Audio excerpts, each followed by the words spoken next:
Hi everyone, this is our first episode and we're gonna introduce the host to you. Jen, do you want to get us started?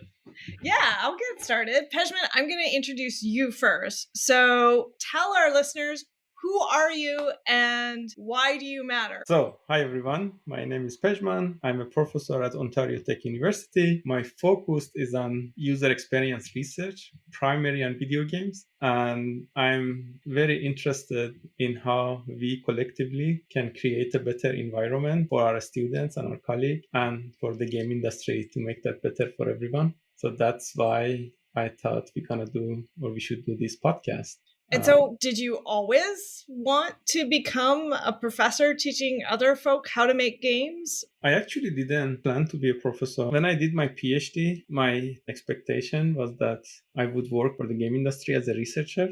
I was working almost full time as a user researcher on commercial games. But towards the end of my PhD, I applied for an academic job.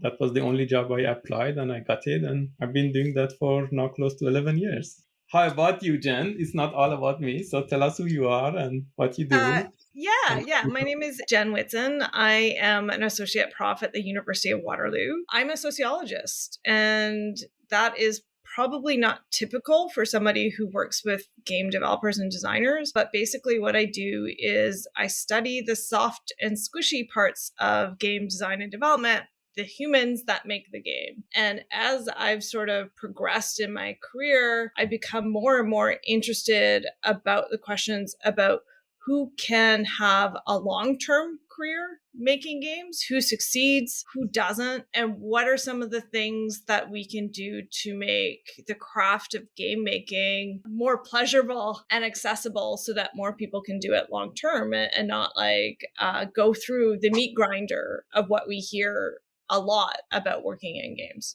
I think a perfect background for this podcast. And I'm so glad that you accepted to do this together. And I hope that our listeners would enjoy the conversations and the stories that we're going to bring to them. And something that our listeners probably should know is I think we know each other for now close to like 8, 9 years. I think 2015 we met through our work at Execution Lab. Yeah, I guess to rewind a bit and give some context, when I was a naive student, I thought that actually working with game developers and getting your foot in the door and researching them would be easy. So I had a PhD project all picked out where I would sit with developers and watch them code and ask them about their design decisions and yada, yada, yada. And it was easy for me to get interviews or to chat with random game developers, especially hanging out at developer conferences. It was a bigger leap to actually be like, hey, can I lurk and watch you work and that sort of thing. And so for my dissertation, I ended up not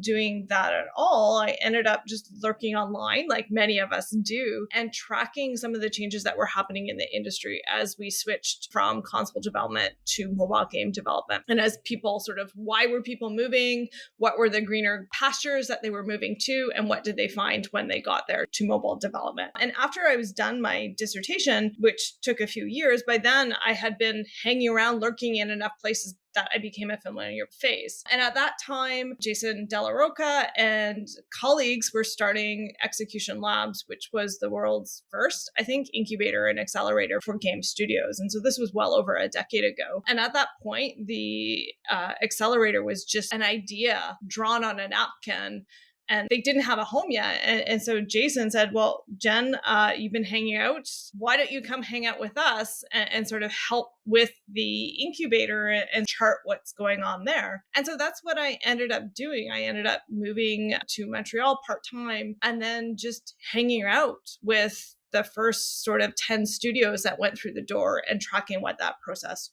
was and what it meant to launch a game studio and some of the things that they found. And yes, that's exactly where I ran into Pejman, and Pejman was doing his research there with Execution Labs as well. And so that's sort of how we connect. And so how did you end up at Execution Labs and what were you doing there? So mine is also interesting story and might be also something related to the focus of the podcast as well. So as I said to your first question, I did not plan to be an academic. academic, but I moved to Canada because I was offered a job. A year and a half into the academic job, I really missed working in the game industry and I didn't enjoy my academic job. So I started looking for a job. Naturally, I told few of my friends that I'm looking for some form of a user research position in the industry. And at the time, I think Jason had started Execution Lab and he was looking for a research director to join his team there. So one of my friends connected me to Jason. I knew Jason, I knew about the Execution Lab, but I didn't formally apply for the job. I just had like a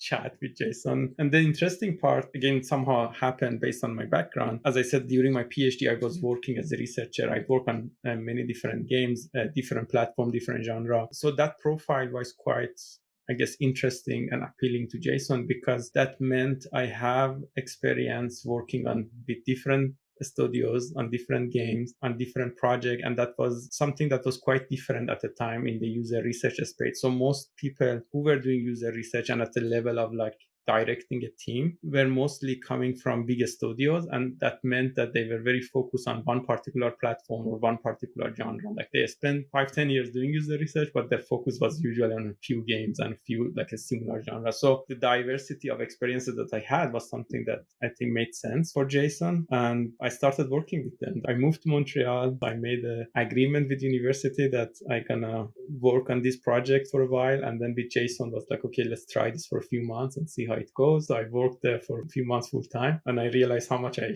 liked my academic job then. so I stayed involved with Execution Lab, but on a more part-time basis. So after 4 months, I moved back to Oshawa. I resumed my university role, but with a new, let's say, perspective. And I continued my work with Execution Lab until they stopped the operation. I think that was my introduction to Canadian game industry and India studios and landscape. And that defined, I think, the person I am today, that defined my research, that helped me build the connection to the game industry that I didn't have when I moved to Canada. And overall, while it was quite a challenge to kind of move there, move back, figure out what I want to do. But now looking back, it was a really good decision. And I was so lucky to be able to work there and meet really cool people, including you, Jen. What do you do now specifically, and what type of research projects are you working on? We often accuse academics of being in an ivory tower or navel gazing or working on things that may not have immediate practical relevance to people in the field. And so is what you're working on, does it have practical relevance to people working in the field? And if so, what is it? Good question. And I ask you same question, so be ready. But there are lots of challenges with academic jobs, but they come with also lots of benefits. To me, the biggest benefit, apart from job security, which is quite precious these days, it's also come with lots of flexibility. When you get to a certain stage, like usually after 10 years, where you have more like a permanent position, you could decide on spending your time on, let's say, things that you enjoy most. For me, that meant I'm not teaching courses that I really like teaching. I do research that I feel that would have an impact on the game industry. Again, based on my experience working with companies, my focus now is more on how we can make our research method accessible and making it more easier for people to use with the hope to make better games. So that's where most of my projects focus at the moment. I also keep my connection with the industry through my consulting and contract work around interaction design and evaluation. I also switched a little bit from kind of a pure academic publishing to, let's say, venues that I enjoy more, which includes things such as magazine article, blog posts, and books. I feel that they give me a better space to share and reflect of my experiences than a journal paper. So that's the space that I try to contribute more. And also this podcast that kind of came from the same perspective of spending my time on things that I enjoy doing. I thought we could have this space for our colleagues, whether from academia or industry, to share their perspective and the stories. But back to you, Jen. Answer the same question. Yeah, in thinking about whether what I do has relevance for game makers or the game industry, I think there's multiple answers because I wear a lot of different hats depending on my background. Like my first degree is criminology. And so like I come from a surveillance studies and privacy background. So none of the work in that direction has direct impacts. Some of the other projects that I'm doing are like a comparative study of remote teaching and the health impacts on teachers who are remote teaching in both Canada and Bangladesh, right? Like that is very much not a game industry project.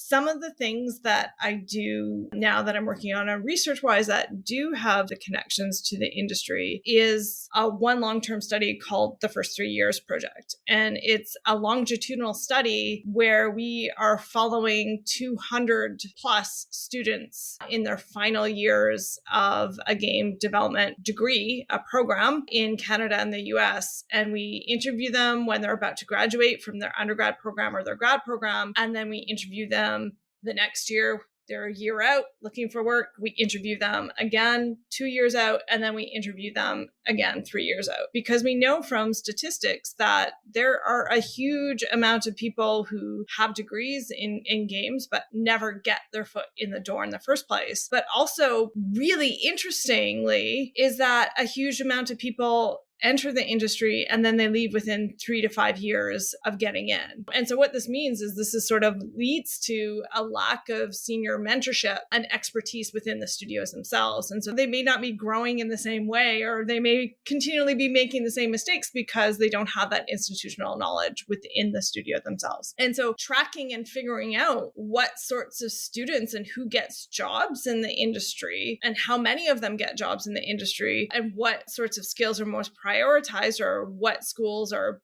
best preparing students for success in their chosen career is one of the interesting outcomes that we're tracking. Another interesting outcome is like, where does everybody else go who has a game design and development degree that doesn't get in? And what sorts of other fulfilling careers or pathways are they sort of falling into that they never knew existed because they were just so focused on games? The flip side of that is actually also generating some really sexy statistics because statistics are really, really sexy. We know, right? If you're sort of working in games or you're an academic who's sort of familiar with games, is that the game industry is notoriously a really difficult place to work, right? You have crunch, you have these long unpaid work hours, you have intense competition for jobs, you have toxic workplaces and harassment, typically, at the C-suite level, but it can happen also at the team level. You also now have layoffs all over the place. And so we know that the game industry is really difficult to work at, but all of these students don't know. There has been like a tenfold increase in game development programs in Canada and the US in the past 10 years. So there are all of these universities telling students to come in, pay us $100,000 in tuition. You're going to be trained to have a career in making games. And so they're luring students into these programs, I think, with quite frankly, false promises of a lucrative career in games that I think isn't there. And that's not to say that I don't think games education is important, because I think it is important and it is a good education, but I think it should be framed more like going to art school, right? It is like learning a craft of how to make things with a group of people is meaningful in and of itself. And you're not necessarily going to get a job at the end of your degree, which is surprising to many people in games. For me, as a sociologist or somebody who comes from like an arts background, not getting a job at the end of your degree, that's just par for the course, right? But so I think there's a bait and switch happening in degree granting programs around game development and design that is really unfair to students. And so having the sexy stats that actually track and make visible these statistics about the debt that students are going into for the actual career prospects they have, I think will help people make wiser or just more informed choices about where they want to go and what sort of career paths are open to them. That's amazing. I'm so glad you shared this. The study that you're working on, that sounds so exciting. I cannot wait to see the outcome. And I'm sure we're going to refer to that and talk about it more in these podcasts. But the challenges that you highlighted, both with the education and with the industry itself, I think, at least for me, those were one of my motivation to try to establish this this podcast because I felt that more people need to share their experiences, more people need to hear about this, and our primary audience would be people who are interested and who might be considering gaming program, who might be considering a gaming industry. And we sometimes refer to as a passion industry or a love industry, but it's important for everyone to know about the challenges, not necessarily to scare them away, but at least to prepare them for facing these challenges. And that's something I mention in my classes as well, that you don't really need a gaming degree to be a game developer. I usually mention to students that the reason they are in the program and they're going through these courses, it's not just to finish with a degree, but it's also making the most out of the time that they have in the university to prepare themselves for, if that's their dream, to join this industry, know the challenges and make sure that you have the skills and the knowledge and the attitude that it needs to face those challenges as career. I'm so glad you highlighted that. One thing I was actually wondering, so what are you hoping, looking forward to creating this podcast together? So what are you hoping that we would discuss? And as the first episode, what do you think that our listeners should get from this discussion? I know you're thinking that, oh, this is a difficult question I gave you, but your background and your experience is actually perfect to answer this question. Based on the studies you are doing, what sort of a resource, like you mentioned mentorship, I thought that was really interesting. What are the needs of the people who are currently trying to get to the industry, and what can we do in this podcast, or maybe kind of not necessarily promise, but try to get in the future episode that helps our listener? Yeah, it's a tough question because it depends on who's listening and what they want to get out of it. The most frequent thing that many people may be doing is listening to anything they can related to the game industry because they are trying to crack into the game industry and they want to know the magic secret, right? The secret sauce of how do I actually get in. And so I think talking to a whole bunch of different people about the pathways they took and what their day-to-day work looks like and what the reality of their work is and what that looks like, and sort of demystifying some of that process is important, right? Both so you can maybe do those things or decide maybe I don't want to do those things. That actually seems like my idea of a hell job. Or maybe just to think about, well, there are a whole bunch of different types of paths in the industry, and there's a whole bunch of different routes that I could take, and think more about how that applies to your own positioning. I think overall, though, right, Pejman, is sort of part of your incentive to running a podcast like this is to think about how can we talk about making it more easy or accessible for a whole bunch of different types of people to get into the industry and highlight the different routes, because we know that demographically the route to go through CS degrees to get into the industry works for a certain demographic, and that our game industry tends to be young, without children, tends to be male, and it tends to be white. And so right now, the current status quo works really well for those folk. But if you aren't one of those folk, or you're not interested in that prototypical CS degree route, what else is there? What resources, what pathways, who do you talk to? What does that look like? What does the role look like? I love that. And that's exactly what I'm hoping to deliver as well. Yeah, and as the name of the podcast suggests, like changing the game dev life.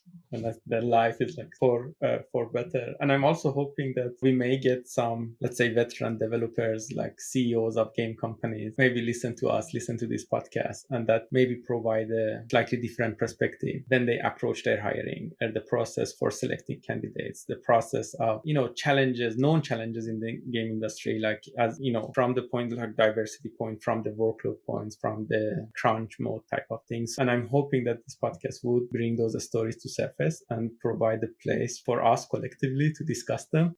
I'm curious that you mentioned diversity a few times, and to me it's sort of a fuzzy word sometimes. It can change according to context. And so what does that mean to you, Pejman, and how would you define it in the context of game development? Oh, that's an interesting question. When I talk about diversity, or also I think I also use accessibility, I'm usually thinking as the most open way to interpret that. To me, diversity could mean in terms of background, race, gender, but also interest, topics, education, how the games are made, and how the type of players that enjoy them. I think the makers could be more diverse from all those aspects. I'm actually like very interested to hear some interviews with on game project that like use historians, use architecture, use teachers, involve them in creating those experiences and get their input in the development process. So and that's where I talk like about the topics, but also like what you mentioned, maybe a white male dominated industry. And I'm again like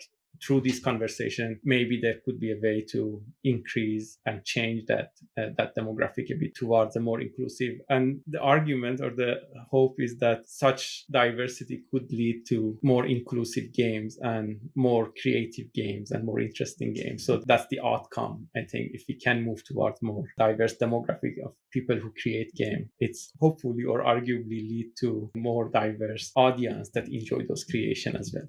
Yeah, I guess to poke at that a bit, do you necessarily need to have a diverse team in order to make games that appeal to a diverse audience? Now I'm sharing my opinion, but I would say yes. You could make an argument that developers can study those topics and can make games that talk to more diverse audiences. I would make an argument that it's a little bit different if you have that lived experience than just heard it or read about it. So having those voices as part of the development, I would argue that would lead to better creation in terms of quality, again, in the most kind of a general way of quality. And so, how has your own positionality, right? Like, you aren't a white man. How has that impacted your own pathway through academia or in your interaction with game developers and in game studios? So, yeah, interesting question. I would say from my experience, I felt very lucky because the places that I ended up working, they were very supportive, either because of the people who I ended up working with, nice people. So that kind of luck maybe. Also, maybe the environment was ready to receive, let's say, more diverse people. So again, most of my experience, like when I was in the UK, as an international student, I assume or I think most people who dealt with the students in the university had such training and they were very supportive, very helpful. The university had structures in place to support international students. Similarly, like when I moved to Canada, I felt supported by my colleagues and by the, I guess, the setup that Canada has for newcomers. However, I think that's also to acknowledge that that's also very much based on my experience at universities, which probably are kind of some of the best places to be. And I think that would be very different if I was trying to join the workforce, maybe like trying to find a job in a new environment, in, let's say, maybe a company that doesn't have such a support system in place. That's important to acknowledge, and also kind of acknowledge that I'm very lucky and thankful to the people that I got to work with, that they were nice to me and made me feel welcome and included. But I also know that that's not the same experience that others get or may have. Talked to many people who shared struggles to fit in. And again, one of the ideas behind this podcast is to surface some of those stories as well. But I'm also curious to hear about your pathway and your perspective into this space, both as a game industry and as an academic. Yeah.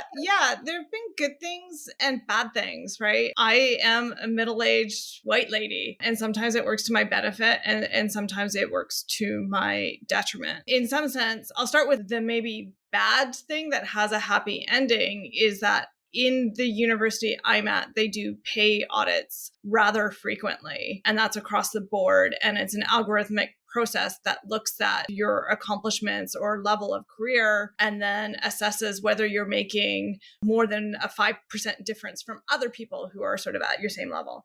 And twice in my career, my pay has been automatically bumped up by more than $5,000 at a time because apparently I had been systematically discriminated against. But here's your pay bump as a solution. So that is good in and of itself. I'm curious though, giving me more money is great. I will always take more money, but that probably means that if I am not being paid what I am worth, there are other ways that I am being discriminated against or I have more challenges. And those sort of underlying issues that lead to sort sort of those pay discrepancies, the gender wage gap, are not being addressed, right? Upping your pay is sort of the band-aid, but you're going to still have the same issue happen again and again. And as I've seen, it does happen again and again, and they just catch it and pay you more. So that's in the university context. It was actually quite easy for me to go talk to people in the game industry as a white younger lady, right? People wanted to talk to me, particularly because I wasn't going and saying like, can you look at my game, or can you get me advice? Give me advice for getting a job in the industry, because I was never interested in working in the industry. And so going to people as somebody saying, I don't know anything about what it's like to work in games. Tell me about your work and what stresses you out and how you see the industry changing. People love that, right? They wanted to tell me everything. And so then your work is sort of like you're an ear to talk to about these sorts of things, and somebody who cared. And so I do think that there is a gender dynamic to that, to being a listening ear about those sort of things that stress you out about work. That meant that as an ethnography and somebody who studies people's work, it made it easier for me to do what I do than, let's say, male students of mine who are trying to do the same things, right? People don't feel as comfortable talking about their work or the things that they're stressed out about or are facing discrimination to a man than they would a woman. So that actually helps in my benefit. I think what I see or what I feel is that when you're in the game industry, if you're a ground level employee, there seems to be a lot more sort of collegiality and solidarity, and we're all in this together and mutual support. But as you get higher up to the echelons of power, the C-suites and things like that, I think that there are typically more of a glass ceiling, particularly in the game industry, that makes it not that difficult for you to get your foot in the door, but to move up and to get promoted and to start exercising power of your own is much more of a slog. And so I think that that's what we're seeing now. We're seeing the demographics of sort of queer folk who are game makers, neurotypical folk who are game makers, women who are game makers. Those stats are increasing at the bottom level, but at the top level, they're not increasing, right? The decision makers. I think that maybe is the next target to think about is how do we change that sort of dynamic rather than push more people. Okay, Jen, thank you so much for sharing this. To wrap up our first episode, maybe we can end with a question on if some of our listeners, then they think Jen is awesome, we want to do what she does, what would you tell them? How can they do what you do?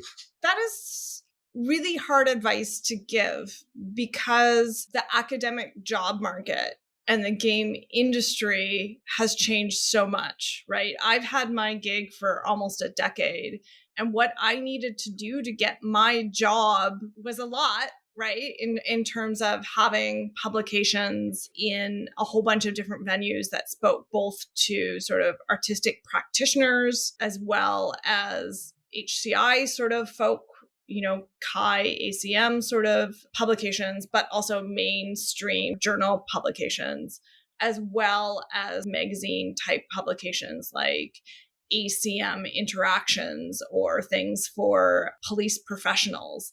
And so I had a really weird CV that had a whole bunch of publications that were in a whole bunch of different areas and spoke to a whole bunch of different people. And I'm not sure that that's sustainable as a long-term career, but that meant that I could apply for a whole bunch of different types of jobs. And so when I was applying for jobs, I was shortlisted in communication departments, more games focused departments, sociology departments. And I ended up actually interviewing and getting a position for a job that was advertised as a law and security job, right? I study video game developers. And so I think that for me, being able to speak about what I was doing and why it was important and make it relevant to a whole bunch of different audiences, that would be my advice. The academic career sort of progression is to make sure that you're working with mentors who are also working in that field, because they're the people who are going to network you in and connect you and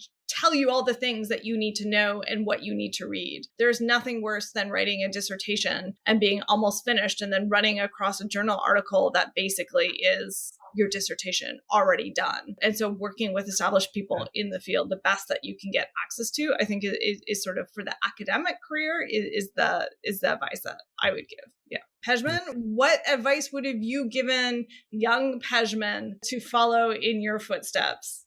I should have thought about this answer before I asked the question. So one thing I noticed looking back at my career, that many of activities I did, they all looked very random at the time. So each individual decision sounded like, should you do this? But then now looking back like 10, 15 years, there is kind of an interesting connection to all of them. So all those little things that I did, they kind of contributed to the, obviously person or a career that I have today. So I think my advice would be to try to do different things. Don't worry too much at the time if it doesn't make sense. Whether it's talking to someone, going to an event, working on a side project, they may come quite useful. The one that I felt like I would definitely suggest to people, don't hesitate to ask for help or to ask if you can be involved. So don't feel that you need to self-exclude yourself from activities because you may feel that you don't fit. I would say go and ask to see if you can be part of it. And in most cases, the answer would be yes, because those connections, those networks, those experiences are gonna help shaping the opportunities and the eventual career that follows. I would totally agree with what you mentioned around academic jobs and how much it changed since VIA started 10, 15 years ago. But something that helped me at the time and perhaps might be helpful to others is to look at what's needed to be what you want to be a bit earlier than the time that you need to act on the thing. Let me kind of explain it, what it means. So I remember when I was first year PhD student, I went to a workshop that the university had on how to prepare for your exam or how to write your dissertation. And everyone in the workshop was people who were third or fourth year getting ready for their exam. And I was there on my first year, and people were like, what are you doing here? My thinking was, but I need to understand what I need to be so I can work towards that. I did the same when I joined university first year or second year. I went to a workshop on how to get 10-year or what you need to prepare your 10-year package. Oh, but I have 5-6 years to prepare for that. If I go to that workshop in year 5, and then it's probably not enough time for me to prepare. But if I know what's expected and I have a few years to get there, that's something I might be able to do. So that would be my suggestion. Look at the skills that you need. Don't think that it's too early to work towards them. And again, maybe linking back to this podcast, one of my hope is by sharing stories from different people, those going to surface for our listeners. I kind of have a hot take too on how to get an academic job that, as you were talking, I thought about. And I guess my advice is don't be an armchair academic. Everybody can sit online and analyze somebody else's material, play a game, read other journal articles, and say something intelligent about it. That is a skill that many people have. Being able to get out there and make connections to other people and have them drive your work. As soon as I started talking to developers, it was awkward, and I hated cold calling and making those random introductions and trying to insinuate myself. But as soon as I started developing those relationships, which took a lot of time, like years, right? Like Pejman says, start early. As soon as I started making those relationships and treating the folk that I was interacting with as experts, they told me what was important to look at. They told me what problems needed solving. And so then I was no longer in an ivory tower sitting in my armchair. I was actually doing meaningful work, trying to answer questions that people actually gave a shit about. Exactly. And that's why talking to real people is important. Leaving the people that you are talking with in the industry drive your research questions and what you do, right? And have that community engaged research and have research that maybe they want to care about too, that has some sort of impact that you can measure, is so important. Because even if you don't get a job or nobody reads your dissertation, nobody will read your dissertation. People will still care about the work that you do, right? The people that you're talking with in the game industry. And the funny thing is that also makes you more marketable outside of academia and opens up more doors. And the funny thing is, as soon as you're more marketable outside of academia and you have all sorts of other potential in the real world to sort of apply what you know or to do what you do, then all of a sudden academia actually wants you for them I because love you're a it. person Like, in this demand. is this is such a beautiful summary, Jen, of at least what I experienced. Earlier in this discussion, I mentioned that I didn't like my academic job. I wanted to quit. I went and started working, and that actually changed my whole perspective because my mistake was maybe the first year I was that armchair prof that you were talking about. And then I didn't enjoy it.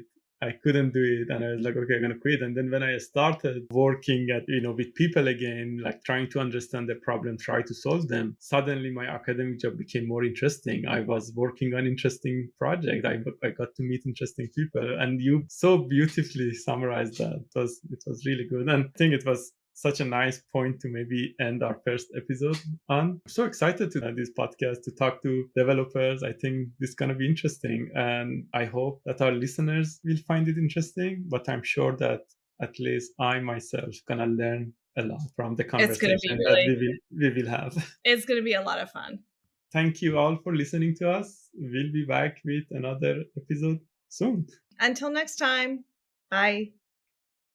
You can check out our website at www.changinggamedevlife.com for summary notes, a full transcript, and related resources that are mentioned in this episode.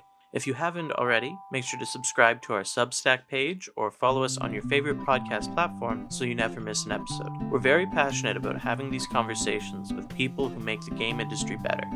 Together, we can drive positive changes. If this episode resonated with you, make sure to share the podcast with your network and take a moment to rate us on whatever platform you use. Thank you.